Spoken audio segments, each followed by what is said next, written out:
আসসালামু আলাইকুম বন্ধুরা, কি অবস্থা সবার? আশা করি সবাই ভালো আছেন। তো দেখতে দেখতে কিন্তু খুব তাড়াতাড়ি গরমকাল চলে আসলো এবং এই গরমকালে ঘরকে ঠান্ডা রাখার জন্য সবচেয়ে কার্যকরী জিনিস হলো এই ধরনের মিস্ট মেকার ব্যবহার করা। এখন এই মিস্ট মেকার কিন্তু রেডিমেড কিনতেও পাওয়া যায়, আবার এগুলো তৈরি করার জন্য মডিউলও কিনতে পাওয়া যায়। যেমন আমার হাতে যে প্যাকেটটা দেখতে পাচ্ছেন, এটা কিন্তু মিস্ট মেকার তৈরি করার মডিউল। তো এখন সবাই বলে এই ধরনের মিস্ট মেকার মডিউলগুলো নাকি গরমকালে ঘরকে ঠান্ডা রাখতে পারে, যেটা কিন্তু আমিও গত শর্ট ভিডিওতে বলেছিলাম। তো আজকের ভিডিওতে সেই জিনিসটাই টেস্ট করে দেখবো যে এই মিস্ট মেকার ঘরকে কতটুকু ঠান্ডা করতে পারছে। তো অবশ্যই ভিডিওটি শেষ পর্যন্ত দেখবেন, যেন না জেনে এই ধরনের জিনিস কিনে অযথায় টাকা নষ্ট না হয়। তো চলুন আজকের ভিডিও শুরু করা যাক। তার আগে আমার চ্যানেলে নতুন হয়ে থাকলে অবশ্যই চ্যানেলটি সাবস্ক্রাইব করে সাথে থাকবেন।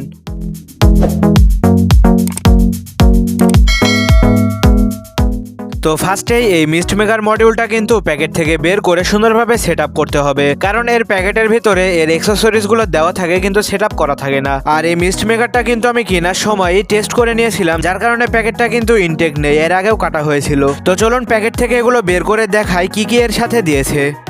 তো দেখতে পাচ্ছেন এটার ভিতরে ছিল ফার্স্টে একটা সার্কিট, আর এই সার্কিটটা কিন্তু 5 ভোল্টের রান হয় এবং 5 ভোল্টের টাইপ বি পোর্টও লাগানো আছে। এবং এর পরে দেওয়া আছে ফ্রমের তৈরি একটি পাইপের মতো জিনিস, যেটা দিয়েই কিন্তু এটার পানিটা ধরে রাখবে এবং মিস্ট মেকার মডিউল পর্যন্ত পৌঁছাবে। তারপরে দেখতে পাচ্ছেন মিস্ট মেকারের আসল জিনিস, যেটা থেকে মূলত মিস্ট তৈরি হয়। এবং সর্বশেষ এগুলো লাগানোর জন্য কিন্তু দুইটা প্লাস্টিকের কেসিং দিয়েছে, যেটার মধ্যে কিন্তু মিস্ট মেকারের মডিউলটা দেওয়া যাবে এবং নিচের ফ্রমের পাইপটাও লাগানো যাবে। তো চলুন জিনিসপত্র তো বের করা হলো, এবার এগুলো সুন্দরভাবে সেট আপ করি। আর এটার সেট আপ প্রসেস কিন্তু খুবই ইজি। জাস্ট এই প্লাস্টিকের কেসিংয়ের ভেতরে মিস্ট মেকার মডিউলটা দিতে হবে এবং নিচ থেকে স্ট্রটা ঢুকিয়ে দিলেই হবে। আর সেট আপ বলতে কিন্তু বোঝাচ্ছি জাস্ট চালানোর মতো, মানে খোলামেলা অবস্থায় যেন টেস্ট করা যায় এরকম। তো দেখতে পাচ্ছেন মিস্ট মেকার মডিউলটা কিন্তু ভেতরে দিয়ে দিলাম এবং এটা লাগানোর জন্য কিন্তু প্লাস্টিক লক দেওয়া আছে, যেটা হালকা চাপ দিলে লেগে যাচ্ছে। এবং সর্বশেষ নিচ দিয়ে এটার স্ট্রটাও ঢুকিয়ে দিলাম এবং এটা কিন্তু এখন চালানোর মতো হলো। এবার এটা সার্কিটের সাথে সুন্দরভাবে কানেক্ট করে দিলাম। আর আরেকটা জিনিস কিন্তু বলে রাখি, এই ধরনের মিস্ট মেকার মডিউলগুলো কিন্তু এটা সার্কিট ছাড়া অচল, কারণ এই সার্কিটে থাকা ছোট ছোট আইসিগুলো কিন্তু হাই ফ্রিকোয়েন্সি জেনারেট করে, যেটার মাধ্যমে কিন্তু মিস্ট মেকারটাতে মিস্ট তৈরি হয়। তো দেখতে পাচ্ছেন সার্কিটের ওপরে কিন্তু ছোট্ট একটা আইসি দেওয়া আছে, তার সাথে একটি ছোট পুশ সুইচ দেওয়া আছে। এই পুশ সুইচের মাধ্যমে কিন্তু মিস্ট মেকার মডিউলটাকে অন অফ করা যায় এবং এটাতে পাওয়ার দেওয়ার জন্য টাইপ বি চার্জিং পোর্ট দেওয়া আছে। তো চলুন এবার এটাতে পাওয়ার দিয়ে পানিতে রেখে দেখি এটা কেমন কাজ করছে। আর এখানে কিন্তু এটা টেস্ট করার জন্য আপাতত একটা মগে করে আমি পানি নিয়েছি। তো জিনিসটা পানির মধ্যে দিতেই কিন্তু একটা আশ্চর্য জিনিস খেয়াল করলাম, মানে এটা পানিতে দেওয়ার সাথে সাথেই কিন্তু একেবারে পানি চুষে পুরোটাই কিন্তু ভিজে গেল, যেটা কিন্তু মডিউলকে সবসময় পানি সরবরাহ করতে সাহায্য করে। তো চলুন এবার এটাতে একটা 5 ভোল্টের চার্জার লাগিয়ে চালু করে দেখা যাক।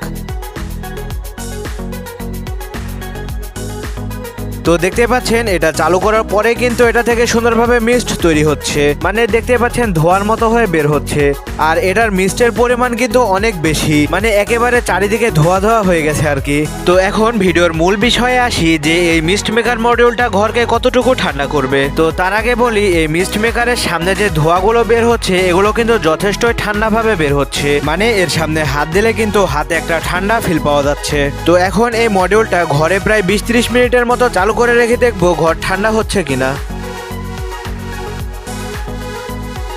তো বন্ধুরা, এটা কিন্তু প্রায় ঘরে 25 মিনিটের মতো চালু ছিল, কিন্তু সত্যি কথা বলতে ঘরের আবহাওয়ার কিন্তু কোনো পরিবর্তনই বুঝতে পারিনি। আসলে এতটুকু একটা ডিভাইস কি এত বড় ঘরকে ঠান্ডা রাখতে পারে? তবে পুরো ঘর ঠান্ডা না হলেও কিন্তু এটার আশেপাশে ভালোই ঠান্ডা ফিল পাওয়া যাচ্ছে। তো এখন অনেক ইউটিউবারই বলে এই ধরনের জিনিসগুলো পুরো ঘরকে ঠান্ডা করে। আসলে ছোটখাটো ঘর হলে হয়তোবা ঠান্ডা হবে, কিন্তু সেরকম ঠান্ডা করতে পারবে না। তো সবচেয়ে ভালো বুদ্ধি কি জানেন? এটার সাথে ফ্যান লাগিয়ে দেওয়া বা ফ্যানের সাথে এটা লাগিয়ে দেওয়া, তাহলে কিন্তু বাতাসের সাথে এটা যথেষ্টই ঠান্ডা অনুভব পাওয়া যাবে।